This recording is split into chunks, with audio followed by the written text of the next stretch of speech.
Hello বন্ধুরা, তোমরা সবাই কেমন আছো? আশা করি অনেক ভালো আছো। যেমনটা আমি বলেছিলাম যে নেক্সট ভিডিওতে আমি প্যাডেস্টাল বানানোর প্রসেসটা শেয়ার করব।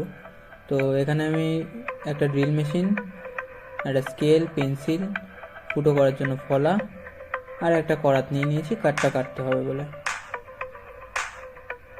তো সবার প্রথমে কাঠটাকে একটা স্কেল দিয়ে মেজারমেন্ট করে নেব।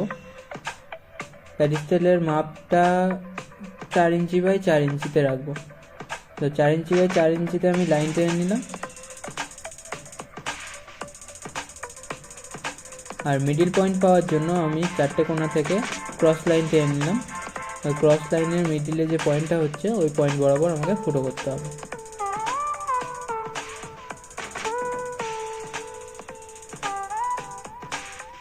তো সবার প্রথমে ওই লাইন বরাবর খুব সাবধানে করাত দিয়ে কাঠটাকে আমি কেটে নেব।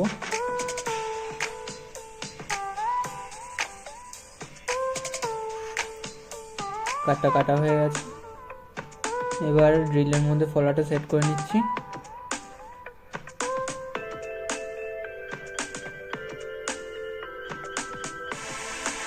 নিচে একটা কাঠ রেখে ওই মিডিল পয়েন্ট বরাবর আমাকে কাঠটা ফুটো করে নিতে হবে। খেয়াল রাখতে হবে কাঠটা যেন পুরোপুরি ফুটো না হয়ে যায়, অর্ধেকটাই ফুটো করতে হবে। পুরোপুরি ফুটো হয়ে গেলে শিশিটা আর ওর মধ্যে বসবে না।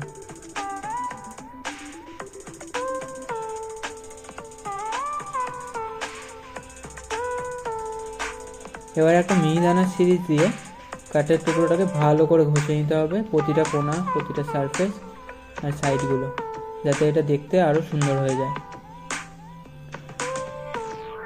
ভেতরের পুরোটা সাইডগুলো একটু ঘষে নেব, যাতে ওই সাইডগুলো আরও মসৃণ হয়ে যায়।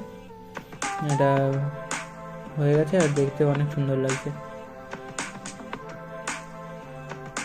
এবার ফাইনাল টাচ আপে ফেভিক্রিলের ব্ল্যাক কালার দিয়ে ব্রাশের মাধ্যমে আমি ওটা কালার করে নেব। কালার করার সময় মাঝের ফুটোটা আর কালার করলাম না, দেখলাম এটাই দেখতে খুব সুন্দর লাগে।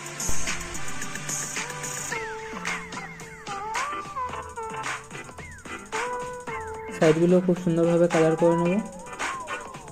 কালার করা কমপ্লিট হয়ে গেলে প্যাডেস্টালটা আমার পুরোপুরি রেডি হয়ে গেছে। এটা দেখতেও খুব সুন্দর লাগছে। তোমাদের কেমন লাগলো আমাকে প্লিজ কমেন্ট করে জানাও। আর নতুন যারা আমার ভিডিওটা দেখছো তারা চ্যানেলটাকে সাবস্ক্রাইব করে দাও, কারণ পরবর্তীতে এরকম আরও ইন্টারেস্টিং ভিডিও আমি নিয়ে আসবো। তাহলে চলো আজকে এই পর্যন্তই, ভালো থেকো, দেখা হচ্ছে নেক্সট ভিডিওতে। Bye bye.